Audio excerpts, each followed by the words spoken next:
Hi friends, அஸ்ஸலாமு அலைக்கும். எல்லோரும் ரொம்ப நல்லா இருப்பீங்கன்னு நினைக்கிறேன். நானும் ரொம்ப நல்லா இருக்கேன். ஸோ இன்றைக்கி ஒரு சண்டே vlog பார்க்கலாம். இன்றைக்கி நாங்கள் ஈரோடு போகிறோம். எதுக்கு அப்படின்னா, என்னோடய சிஸ்டரோட பையனுக்கு இன்றைக்கி பர்த்டே. ஸோ அதுக்காக நாங்கள் ஈரோடு போகிறோம். பார்த்தீங்கன்னா காரில் என் பொண்ணும் சின்ன பொண்ணும் பார்த்தீங்கன்னா விளையாடிட்டு இருக்காங்க. ஸோ நாங்கள் ஆன் தி வேல போயிட்டுருக்கோம். கொஞ்சம் தூரம் போனோடனே சரி கொஞ்சம் டீ குடிக்கலாம் அப்படின்னு சொல்லிட்டு டீ ஸ்நாக்ஸ் எல்லாம் சாப்பிட்டுட்டு மறுபடியும் கிளம்பிட்டோம்.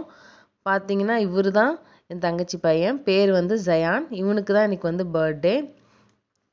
ஸோ நாங்கள் போனோடனே எங்களை வரவேற்கிறதுக்கு நின்றுட்டு இருந்தான்.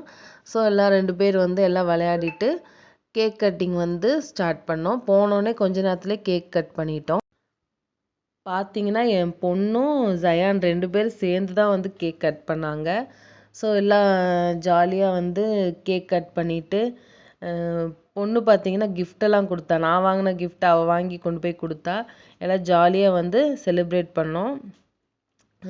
செலிப்ரேட் பண்ணிவிட்டு பார்த்தீங்கன்னா ஜயான் எல்லாத்துக்கும் கேக் ஊட்டிகிட்டு இருந்தான். அம்மா கொண்டு போய் கொடுத்தா, அம்மாவும் ஊட்டி விட்டாங்க. ஸோ கேக் கட்டிங் அப்படி ஜாலியாக போச்சு. கேக் கட் பண்ணோடனே லன்ச் செய்யறதுக்காக ஸ்டார்ட் பண்ணோம். இன்றைக்கி லஞ்சுக்கு என்ன செஞ்சோன்னு பார்த்தீங்கன்னா கீர்னூர் குழம்பும் நெய் சோறும் தான் செஞ்சோம். ஸோ கீர்னூர் குழம்பு எப்படி செய்யலான்றதை அப்படியே கொஞ்சம் பார்த்துடலாம். குக்கரில் ஆயில் போட்டுட்டு பட்டை, ஏலக்காய், கிராம்பு எல்லாம் சேர்த்திட்டு புதினா பச்சை மிளகா ஆட் பண்ணிக்கணும். புதினா பச்சை மிளகா ஆட் பண்ணி போட்டு தாளிச்சிட்டு அதுக்கு வணங்கினோடனே பெரிய வெங்காயம் ஆட் பண்ணிக்கணும்.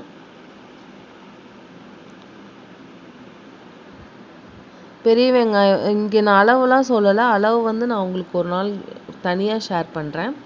பெரிய வெங்காயம் ஆட் பண்ணிக்கணும். பெரிய வெங்காயம் நல்லா கொஞ்சம் வணங்கினோன்னே இஞ்சி பூண்டு, வெங்காயம் இஞ்சி பூண்டு 3மே சேர்த்து அரைச்சி வச்ச பேஸ்ட்டு ஆட் பண்ணிக்கணும்.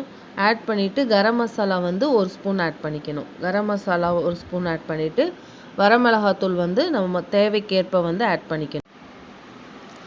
1 ஸ்பூன் கரம் மசாலா ஆட் பண்ணியாச்சு. ஆட் பண்ணிவிட்டு நல்லா கிளறி விட்டுட்டு நம்மளுக்கு எவ்வளோ காரம் வேணுமோ அவ்வளோ மிளகாத்தூள் ஆட் பண்ணிக்கலாம். நான் இங்கே ஒரு 2லேருந்து 2 ஸ்பூன் ஆட் பண்ணியிருக்கேன் மிளகாத்தூள். ஆட் பண்ணிவிட்டு அதையும் நல்லா கலந்து விட்டுட்டு தக்காளி அரைச்சி சேர்த்திக்கணும். தக்காளி இங்கே ரொம்ப நான் நைஸாக அரைச்சிட்டேன். இவ்வளோ நைஸாக அரைக்கணும்னு தேவையில்லை. கொஞ்சம் கொஞ்சம் ஒரு கோர்ஸாக அரைச்சா போதும். ஆட் பண்ணிவிட்டு கறி ஆட் பண்ணிக்கலாம். இது 1/2 kg கறி இருக்குது. ஸோ அதையும் ஆட் பண்ணிவிட்டு நல்லா கலந்து விட்டுக்கணும். கலந்து விட்டுட்டு கொஞ்சமாக தண்ணி ஊற்றி நம்ம கறி வேகிற அளவுக்கு விசில் விட்டுடலாம். உப்பு சேர்த்திக்கலாம். உப்பு சேர்த்திட்டு கொஞ்சமாக தண்ணி ஆட் பண்ணிவிட்டு 3லேருந்து 4 விசில் விட்டுக்கலாம். நம்ம கறி எப்படி இருக்கோ அந்த அளவுக்கு நம்ம விசில் விட்டுக்கணும். பார்த்தீங்கன்னா ஒரு 2 மினிட்ஸ் மட்டும் தட்டு போட்டு மூடி எடுத்துட்டு அதுக்கப்புறம் தண்ணி ஊற்றி நம்ம விசில் போடணும்.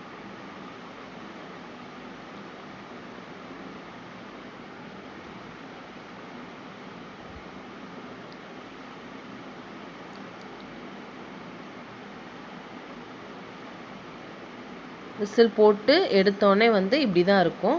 ஸோ இதுக்கப்புறம் என்ன ஸ்டெப் அப்படின்னா காயெல்லாம் ஆட் பண்ணணும். என்னென்ன காய்னா கத்திரிக்காய், முருங்கைக்காய், உருளைக்கிழங்கு, வாழைக்காய், மாங்காய் இது எல்லாமே ஆட் பண்ணணும். இங்கே நான் வாழைக்காவும் மாங்காவும் எனக்கு கிடைக்கல. ஸோ அதை விட்டுட்டு மிச்ச காயெல்லாம் ஆட் பண்ணியிருக்கேன்.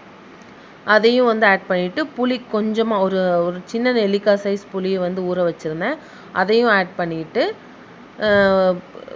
தேங்காய் அரைச்சி ஊற்றிருக்கேன். ஊற்றிட்டு அளவு தண்ணி ஊற்றிட்டு நம்மளுக்கு எவ்வளோ தண்ணி வேணுமோ அந்த அளவுக்கு தண்ணி ஊற்றிட்டு ஒரு கொதி வந்தோடனே விசில், ஒரே ஒரு விசில் தான். காயெல்லாம் ஆட் பண்ணதுக்கப்புறம் ஒரே ஒரு விசில் விட்டு நம்ம இறக்கிட்டோன்னா சூப்பராக கீர்னூர் குழம்பு ரெடி ஆயிரும். உப்பு பார்த்துக்கணும். உப்பு அட்ஜஸ்ட் பண்ணிக்கணும். ஸோ இது மாங்காவும் வாழைக்காவும் போட்டால் இன்னும் டேஸ்ட்டாக இருக்கும். ஸோ அது இப்போ கிடைக்கல.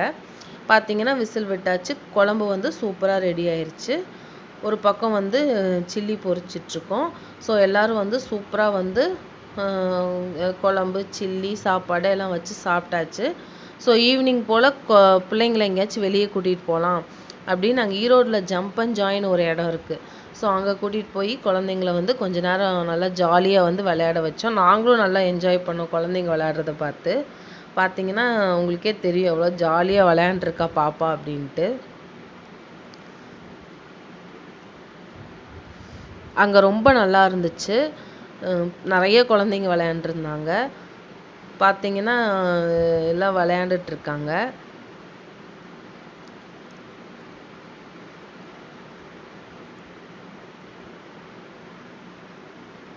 குழந்தைங்க என்ஜாய் பண்ணுறதுக்கு ஒரு பெஸ்ட்டு ஸ்பாட்டாக இருந்துச்சு இது.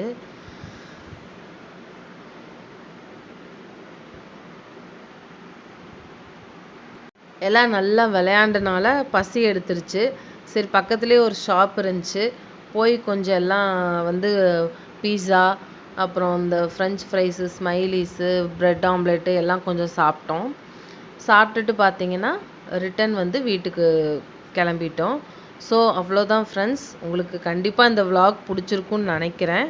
பிடிச்சிருந்துச்சின்னா மறக்காமல் சப்போர்ட் பண்ணுங்கள், சப்ஸ்கிரைப் பண்ணுங்கள், லைக் பண்ணுங்கள், கமெண்ட் பண்ணுங்கள். யாருமே வந்து கமெண்ட் பண்ண மாட்டேங்கிறீங்க. ஸோ எனக்கு எப்படின்னு தெரியல. கண்டிப்பாக கமெண்ட் பண்ணுங்கள். Bye friends.